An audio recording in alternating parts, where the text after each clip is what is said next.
إن الحمد لله نحمده ونستعينه ونستغفره ونعوذ بالله من شرور أنفسنا ومن سيئات أعمالنا من يهده الله فلا مضل له ومن يضلل فلا هادي له وأشهد أن لا إله إلا الله وحده لا شريك له وأشهد أن محمدا عبده ورسوله صلوات الله وسلامه عليه وعلى آله الطيبين وصحابته الغر الميامين وعلى من تبعهم وسلك مسلكهم إلى يوم الدين. لما تيافقهم الله سبحانه وتعالى أترى كياتهم النبي كي الله سبحانه وتعالى وواسي عليكم إكوا pẹ̀lú ọ̀dọ̀ Allah subhanahu wa ta'ala ní òní. So èyí tí a fẹ́ gbéyẹ̀wò òun náà ni ọ̀rọ̀ kan tí ó dé tí gbọ́ mi látàrí pé ìkan nínú àwọn àfáwà Ustaz Fadlullah so wọ́n ṣe àlàyé níbi tafsir wọn. So wọ́n pe ìkan nínú àwọn ọ̀tá Allah subhanahu wa ta'ala so Mudir Markaz wọ́n pè é ní ajá ìpè alkalibul aawi ajá tí ń gbó. So eléyìí ni ìkan nínú àwọn ọmọ ìyá wa so tí a ń pè pọ̀ àpèmára ahlu sunnah eléyìí ni orí so tí ẹni yìí wá jáde láti fi ṣe rọ́d fún àfáà yìí pé kò yẹ kí dókítà pé irú ẹni yìí ní ajá torí pé Islam ń kọ̀ fún wa kí a máa pèèyàn àbí mùsùlùmí ká máa pè ní ajá. So eléyìí ni àfáà yìí ṣàlàyé ní àná ó dẹ̀ jẹ́ pé bí àárọ̀ ilé mi rí ọ̀rọ̀ yẹn. So a fẹ́ wo fi ojú ìmọ̀ ojú ṣẹ̀ríà àbẹ́ fi wo ọ̀rọ̀ yìí pé ṣé nǹkan tí dókítà yìí ṣe ǹjẹ́ nǹkan tí ó lẹ́rìí ni, so nǹkan tí Islam tí ó faramọ́ ni àbí kò tiẹ̀ faramọ́. So eléyìí ni nǹkan tí a fẹ́ ṣàlàyé. So nígbà tí Sa'ad so tí wọ́n fẹ́ bẹ̀rẹ̀ ọ̀rọ̀ wọn gbogbo ọ̀rọ̀ tí wọ́n sọ pátápátá so nínú mọ́ọ̀kì àkàn ni àti mú so tó jẹ́ pé ọ̀nà wà nù ibi tí wọ́n ti mú gbogbo ọ̀rọ̀ tó ń sọ pátápátá nígbà pé àwọn fuqaha àwọn madahib bóyá Hanafiya ni bóyá Hanabila ni so gbogbo àwọn pátápátá wọn mẹ́rin so wọ́n gbà yí pé a gbọ́dọ̀ pé ní ajá tàbí himar. So ọ̀nà wà nù ibi tí mú ọ̀rọ̀ wọn yìí هنا مذاهب العلماء في من قال المسلم أو غير مسلم أو ظالم يا كلب يا حمار. So كني مذهب ووافاء أهل السنة أو مذاهب الأربعة كني مثلا مذهب ẹnikẹ́ni àbí lórí ẹnikẹ́ni tí ó bá pe olùgbàgbọ́ òdodo tó jẹ́ mùsùlùmí tàbí ẹni tí ì tiẹ̀ ṣe mùsùlùmí tó jẹ́ alábòsí ó wá pè ní ya kẹ́lì ìwọ ajá yìí aw ya himar ìwọ kẹ́tẹ́kẹ́tẹ́ yìí. So kí ni àwọn àfáà sunnah kí ni wọ́n sọ lé lórí. So àfáà lọ wípé kódà eléyìí nǹkan tí ṣẹ̀ríà Islam ń kọ̀ ni kódà yẹn tí a bá gbámú tí ó ṣe rí eléyìí so yu'azzab wọ́n ṣe ta'dhir wọ́n ṣe fún ta'dhiru yìí ó náà ni kó jẹ́ pé kò sí ìyà gbèdéke nínú ṣẹ̀ríà lé lórí. So àmọ́ ẹni tí ó jẹ́ hakim ní òwò pé kí ló lè fi jẹ́ ẹni yìí so tahziban kí ó fi lè kọ́ lẹ́kọ̀ọ́ láti má ṣerú ẹ̀ mọ́. So eléyìí ni àfáà ṣàlàyé pé àgbọ̀dọ̀ ṣe. So àmọ́ nínú àbòsí tí àfáà ṣe so inú àbòsí èmi rí pé àbòsí ni torí tí èèyàn bá lọ mú ọ̀rọ̀ níbi tó ti mú ọ̀rọ̀ yìí tó sì ká gbogbo nǹkan tó yí orí kó báyìí nǹkan tí wọ́n fẹ́ lò mú ó lọ àwọn ọ̀rọ̀ míì sálẹ̀ tán sàlàyé síbẹ̀ tó yẹ kí wọ́n náà kà jáde. Nígbà tí àfáà tó sàlàyé gbogbo tó mú jáde tẹ́bó tó kọ ìkan síbẹ̀ jẹ́ gẹ́gẹ́ bí tẹ̀m̀bì kí lè tó kà yẹn tàbí kó sàlàyé àárín yẹn. So ká tiẹ̀ gbà pé Mudir Markaz ìwọ́n gbà pé mùsùlùmí ni so gbogbo nǹkan táwọn ẹni yìí sì sàlàyé tẹ́lẹ̀ ó gbà pé àwọn olùgbàgbọ́ òdodo náà ń bá wí tó jẹ́ mùsùlùmí. So nígbà tí wọ́n á fi tẹ̀m̀bìhù sí tẹ̀m̀bìhù yẹn ó yẹ kó o sàlàyé rẹ̀ nínú fídíò tí o ṣe. So ìyẹn ni pé a máa mọ̀ pé ó dà pé wájú tí àfáà yìí ń takò òun náà ni tó bá jẹ́ pé ẹnìyẹn jẹ́ mùsùlùmí. So àbí a lè pè yẹn ní kẹ́lì a lè pè yẹn ní himar kò bá jẹ́ kèfèrí ó ṣàlàyé yẹn tó sì jẹ́ pé nínú bí ló ti lọ ká gbogbo ọ̀rọ̀ tó kà yìí wọ́n ṣàlàyé ẹ̀ síbẹ̀ mi ò wá kà so nígbà táwọn ulama tí àfa yìí tó ní àkọọ́lẹ̀ gbogbo àwọn pé ìjìmáhù ni pé ìyẹn ò gbọ́dọ̀ pé wọ́n ní ẹnì kankan nínú àwọn olùgbàgbọ́ òdodo ní kẹ́lì tàbí himar tí wọ́n sì fìyà jẹ gẹ́gẹ́ bí àfa wa ṣe ṣàlàyé so àfa wa ní pé wàhálà ó fẹ́ ṣàlàyé níbi ìsàlẹ̀ yẹn ẹ padà síbẹ̀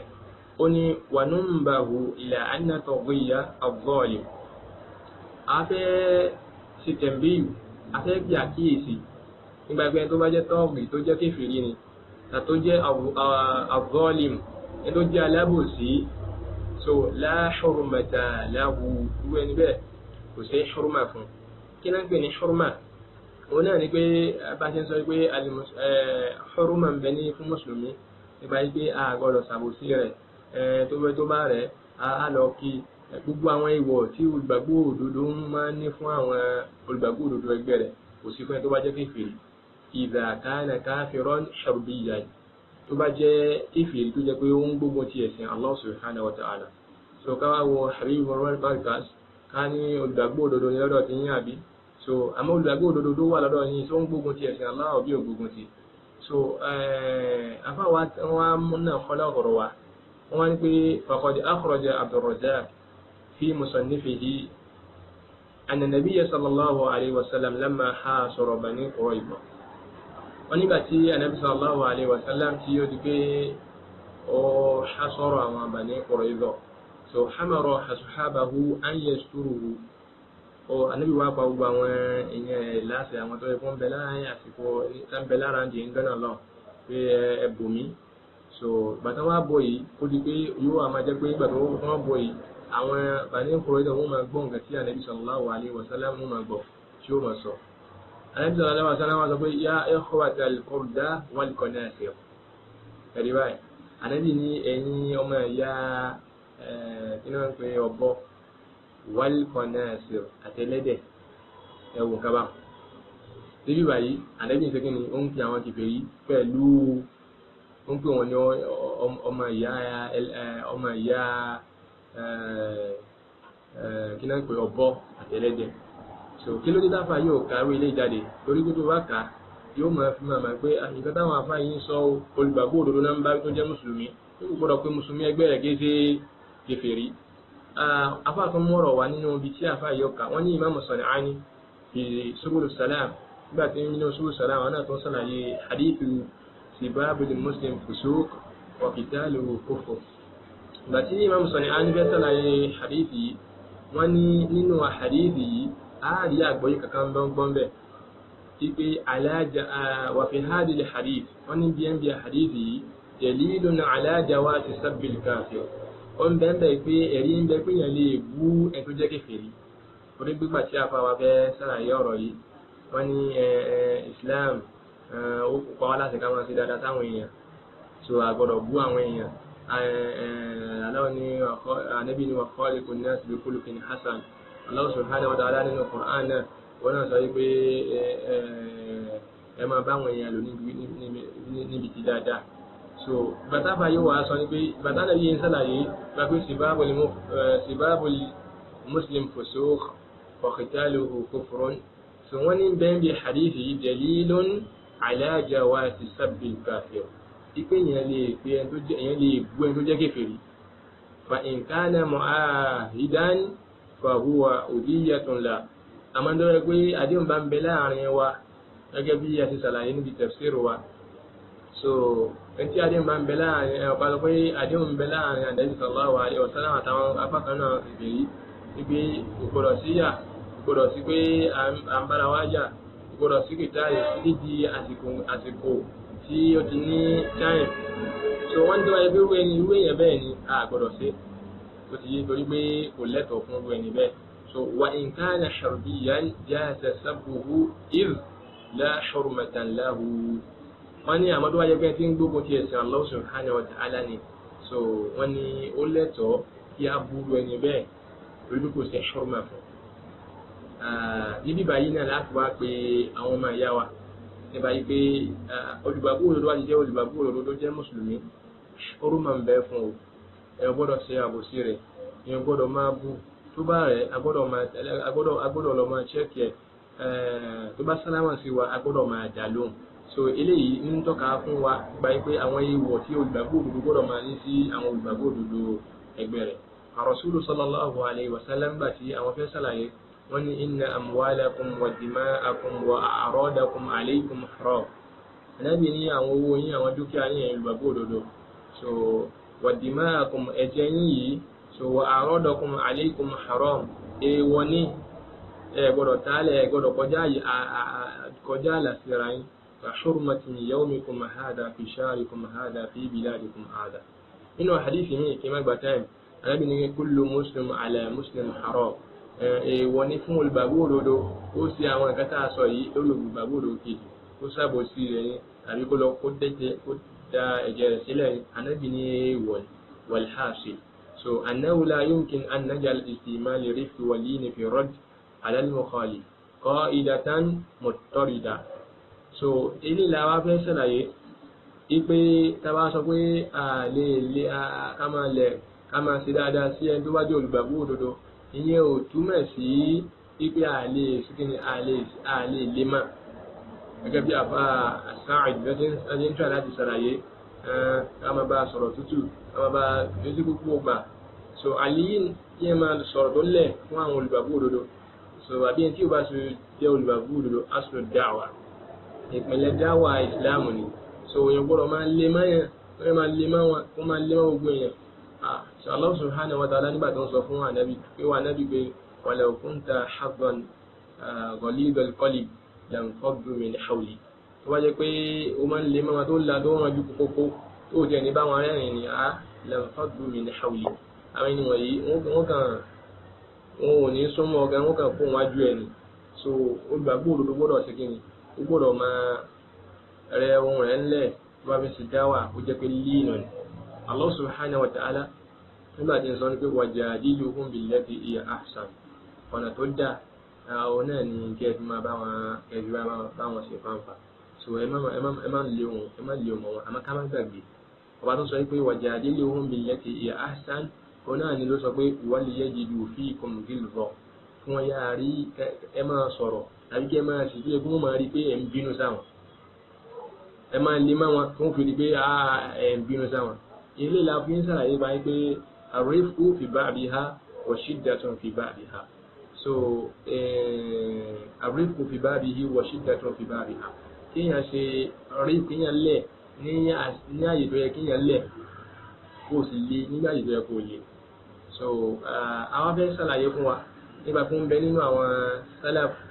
sálàfù wa náà tó jẹ́ pé wọ́n máa ń lè máa tó jẹ́ olùgbàgbọ́ òdodo.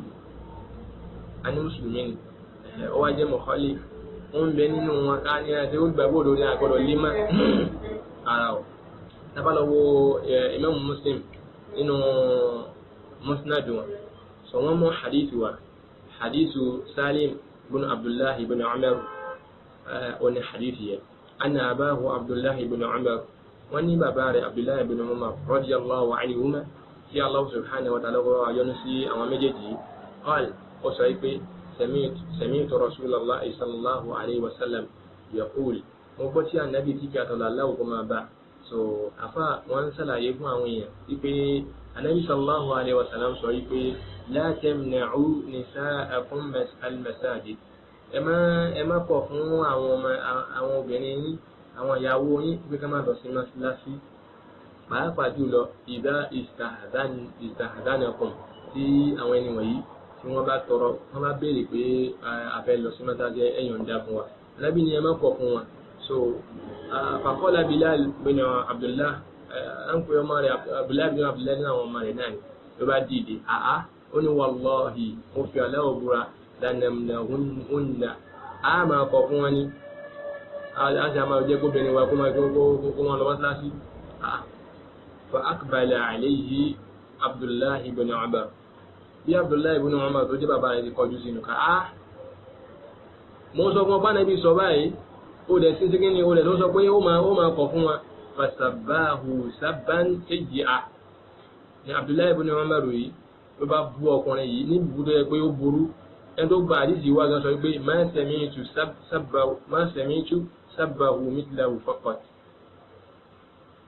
Ó lóun ò rí irú kí Abdullahi ibn Umar kó búyàn báyìí rí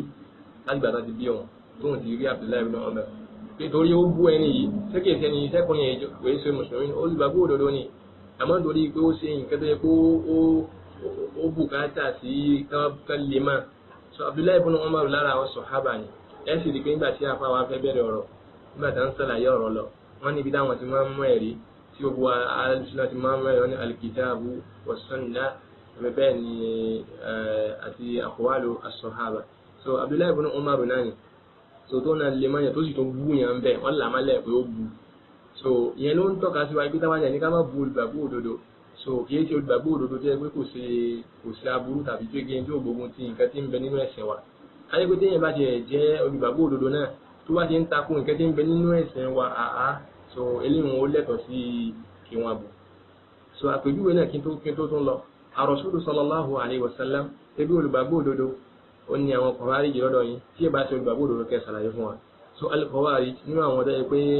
firqatun dalla àwọn tí wọ́n ti sọnù náà ni anabi wọn pe ni sammahum kilabun nar anabi pé wọn lajà àná so eléyìí ẹ̀rí nínú musnafu imam Muhammad ẹ̀rí ń bẹ so ibn abi asim àwọn náà wọ́n mú ọ̀rọ̀ yìí náà wá so anabi sallallahu alayhi wa sallam ó pe àwọn Khawarij ó pè wọn ní kilabun nar ó wọn ní àjà àná so káyọ̀ ọgbà pé habib mọ́ríkàsì lọ́dọ̀ ti yín pé olùgbàgbọ́ òdodo pé mùsùlùmí ni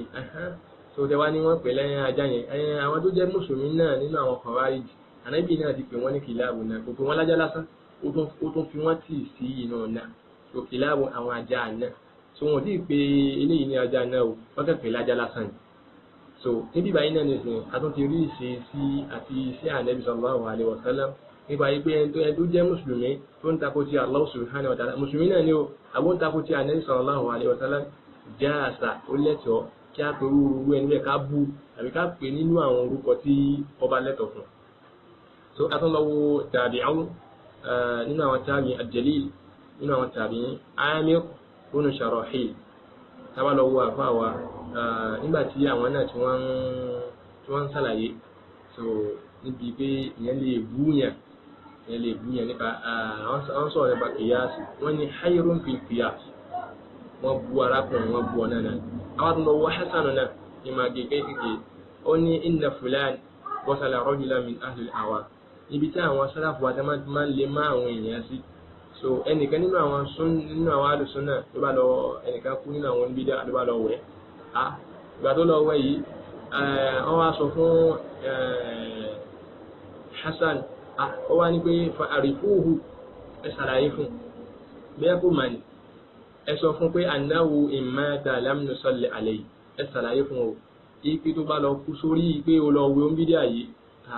lam nusalli alayhi ní kírun sí ọ̀la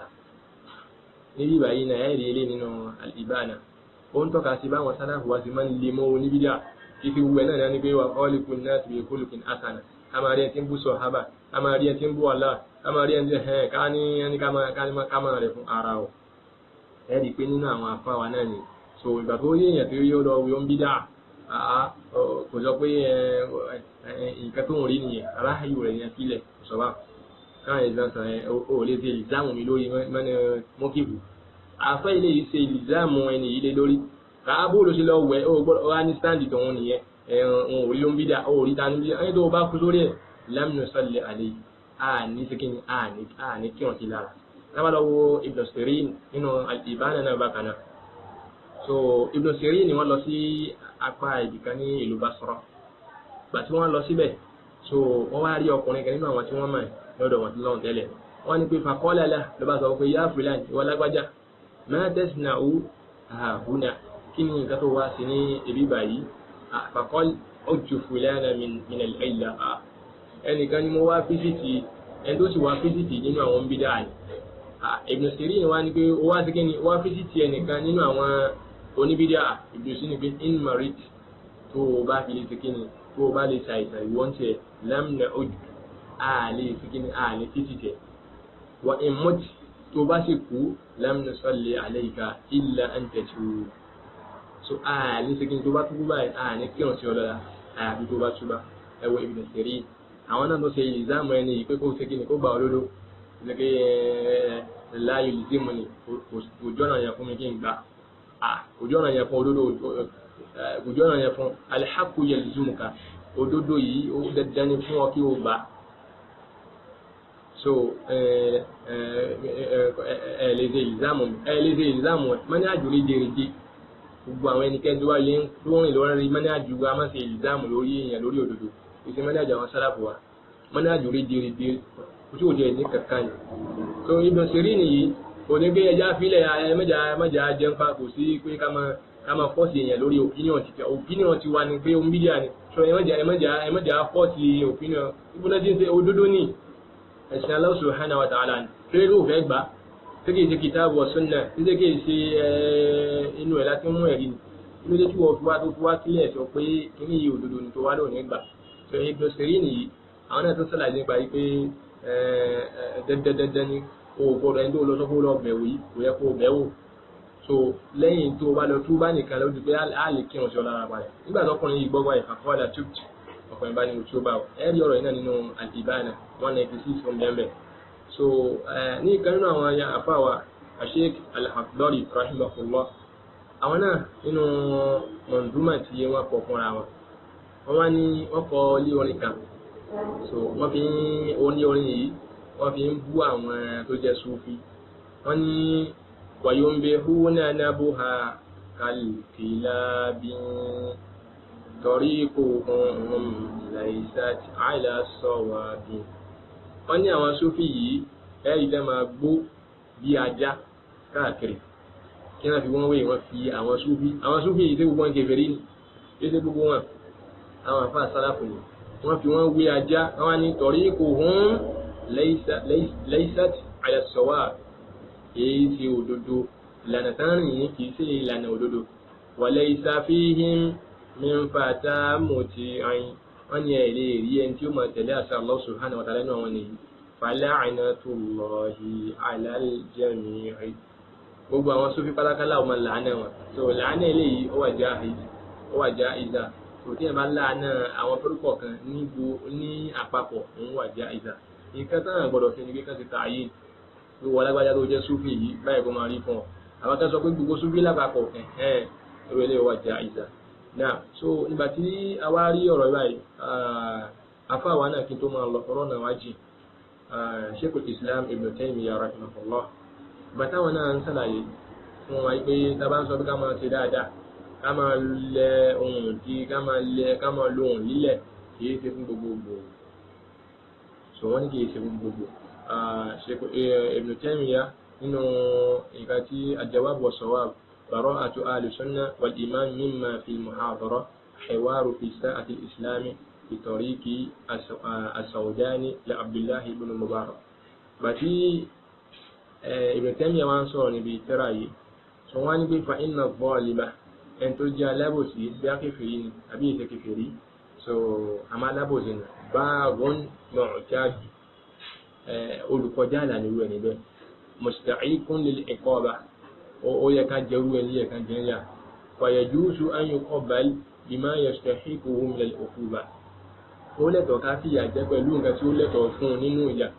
la yajibu al-iqtisaru ma'ahu ala allati hiya ahsan àgbọ̀dọ̀ sọ pé tí bá dà sọ pé wajadiluhum billati hiya ahsan ká máa bá wọn lò níbúlò dáadáa àgbọ̀dọ̀ sọ báyìí wọ́n ní la yajibu iqtisaru kò lẹ́tọ̀ọ́ ká sọ pé dandan ní ìwà dáadáa náà yẹ ká máa bá lò wọ́n ní àgbọ̀dọ̀ tẹ́ pé khilafi ma lam yadlim ẹjọ́ bá sàrò sí ohun dáàmà sọ pé àmà bá fi ohun lílẹ̀ àmà bá fi ohun so nígbà tí eléyìí ti rí báyìí pé ẹ tó jẹ́ olùgbàgbọ́ òdodo kan èèyàn lè rú èèyàn lè ṣe èèyàn lè pè ní ajá tó bá lẹ́tọ̀ọ́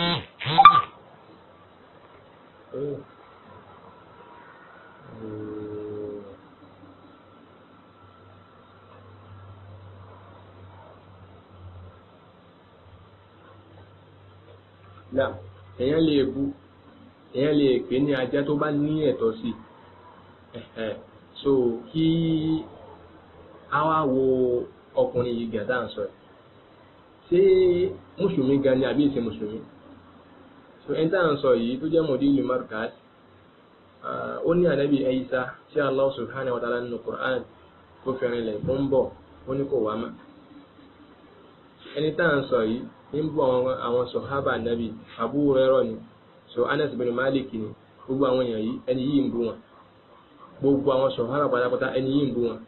Ẹni tá à ń sọ yìí nínú àyà tí ń bẹ nínú Suratu Tawbah tí Allah subhanahu wa ta'ala ń sọ nínú wáyé pé tí ẹ bá ran ànábì sallallahu alaihi wasallam àtẹni tó ń bẹ pẹ̀lú yẹ sáàni ìtìnẹ́yìn, so tẹ́ ẹ bá ràn lọ́wọ́ ipe Allah subhanahu wa ta'ala tẹ̀ràn nínú Suratu Tawbah ní àyà yẹn wà. So Allah subhanahu wa ta'ala sọ ní bẹ́ẹ̀ níbi hadithi ìgbà pé Abubakar as-Siddiq ọ̀nà ànábì ọ̀nà Allah subhanahu wa ta'ala sọ mẹ́. Àwọn sọ̀hábà wọ́n sì ti gbọ́ yín nánu, gbogbo àwọn ulama sunnah bá ti gbọ́ yín nánu nípa ibi ẹni tí ànábì sallallahu alaihi wasallam sọ bẹ́ẹ̀ yẹn wọn náà ni Abubakar as-Siddiq. Wọ́n wá ní ẹnìkan tó bá ta kó orú ẹni bẹ́ẹ̀ fi kékeré ni, kò sí àfa àtàdẹ́lẹ̀ mú wa tí ó ní ẹni tó bá ta kó wípé kéèkéèké kò sí. So Habib Markaz ń takò, ìyẹn ni mùdírù markaz ó ń takò. So al-Isra wal-Miraj ọkùnrin yìí ó sì tó ń takò. So ó ń takò pé ànábì lọ Isra Miraj kan, ó ní kò sí nǹkan tí ń jẹ báyìí. Irú ọkùnrin tá à ń sọ yìí ó ń gbógun tàwọn onísọ́nà gbogbo ọ̀nà pátápátá ní fi ń gbógun tì wọ́n. So ó sì gbà pé Allah subhanahu wa ta'ala ń bẹ gbogbo àyè. So ọkùnrin tá à ń sọ yìí ó takò hijab, ẹni tó kó kàdí ẹ̀ takò ọ̀kan lásán nínú gbogbo àwọn ilé yìí tí kò tó ni. So àmọ́ nǹkan tí mi máa ń ní problem pẹ̀lú àwọn tó ń pera wọn lálùsùnà yìí ó náà ni pé kò sí bẹ́ẹ̀ ti fẹ́ wò wọn manhaj irja ń bẹ lára wọn. Nígbà tó wá pé lálùsùnà tí yẹn sì ń takò gbogbo eléyìí tí kò ta gbogbo ẹ̀sìn gan Islam ó ti takò tán, irú rẹ̀ náà lẹ́yìn tó ń pè ní mùsùlùmí, wọn náà lẹ́yìn tó ń jáde lẹ́yìn tó ń láyà láti jáde pé kò yẹ ká pè ní ajá. Ẹ bá pè ní nǹkan tó ju ajá lọ kò tí ẹ yẹ kéèyàn tó bá nífẹ̀ẹ́ sọ́nà kó jáde kó ní kò rí bẹ́ẹ̀ bíbò. So òun la ti mú wọn pé ẹni tó jẹ́ mùsùlùmí gan á lè ìlú tó bá lẹ́tọ̀ọ́ sí káwá wọ ẹni tó jẹ́ kèfèrí, torí pé mùdírù markaz sí káwá ń sọ yìí ẹni tó nílà káyọ̀ lè pè ní mùsùlùmí. So àwọn ò sì rí àárírú mùdírù markaz sí káwá rí ní ẹni tó jẹ́ pé mùsùlùmí. So káwá lọ wọ àyà Suratul A'raf, Allah subhanahu wa ta'ala káwọ ohun tó pe àwọn kèfèrí gbà. So káwá wò bí àwọn aláìsẹ́ lákọ́ bẹ̀rẹ̀ pé àbí dókítà lọ́kọ́ pín yẹn ní ajá. So kálọ̀ wò Allah subhanahu wa ta'ala nígbà tí ń sọ̀rọ̀ ó ní watlu alayhim naba alladhina ataynahu ayatina fansalakha minha fa atba'ahu ash-shaytan fa kana min al-ghawin. Ó sọ fún ànábì pé kí wà ànábì kó ka ìròyìn làbárí àwọn tí a fún ní tírà, tá a fún ní ọgbọ́n, tá a fún lóye, so ó sì tẹ̀rí kù níbẹ̀. So fa atba'ahu ash-shaytan, ọwọ́ ṣàìtàn sì gbà mú tiẹ̀, fa kana min al-ghawin, ó wà nínú àwọn ẹni tí ẹni tó ń pè ní ghawi ó náà lẹ́ni tó mú òdodo tó sì fi ilẹ̀. Aláwọ̀ ní irú ẹni bẹ́ẹ̀ ó wà nínú àwọn bọ̀wọ̀. Aláwọ̀ ní pé walau shi'na tá a bá fẹ́ ni larafa'nahu biha walakinnahu akhlada ila al-ard wattaba'a hawahu famathaluhu kamathali kalbi tẹ́mi lọ. Aláwọ̀ tó bá tá a bá fẹ́ ni àbá ní kó jẹ́ pé kẹ́ni yìí kó mọ̀ òdodo kó máa ṣiṣẹ́ tó òdodo. So àmọ́ pẹ̀lú nínú fífẹ́ bẹ́ẹ̀ Allah subhanahu wa ta'ala nígbà tí wọ́n náà ti ródò tó ti kọ́ yìí, aláwọ̀ ní pé àpèjúwe kamathali kalbi ó dà gẹ́gẹ́ bí ajá ni. Àpèjúwe dà gẹ́gẹ́ bí ajá ni. In tahmilu alayhi yalhas, tẹ́ bá gbé nǹkan lórí ajá lé lórí yóò sì máa mí ní ẹlẹ́ẹ̀lẹ́. Tẹ́ẹ̀sì fílẹ̀ tẹ́ẹ̀ gbé nǹkan lé lórí Allah subhanahu wa ta'ala ní pé òun náà yóò sì máa mí ẹlẹ́ẹ̀lẹ́. Níbi ayá yìí kí lára àwọn kèfèrí ó fi wọ́n wí ajá. Níbi ìsàlẹ̀ rẹ̀ dáwọ́ lọ́wọ́ ayá 178. Allah subhanahu wa ta'ala pé walaqad dara'na li jahannama kathiran minal jinn, á ti pèsè iná jahannama fún ọ̀pọ̀lọpọ̀ nínú àwọn àlùjànnú wal ins àtàwọn ẹ̀dẹ́ ènìyàn náà. Aláwọ̀ ní kí ló fàtà fi ṣe bẹ́ẹ̀, lahum qulubun la yafqahuna biha, àwọn ẹni wọ̀nyí wọ́n ní ọkàn tó yẹ ká fi máa gbọ́ nǹkan yé wọn fi gbọ́ yé. Wa lahum a'yunun la yubsiruna biha, wọ́n sì ní àwọn ojú tó yẹ ká fi máa rí náà wọn ò fi rí náà. Wa lahum adhanun, bẹ́ẹ̀ ni wọ́n sì tún ní etí náà, la yasma'una biha, wọn ò fi máa gbọ́rọ̀ Allah subhanahu wa ta'ala. Aláwa ni pé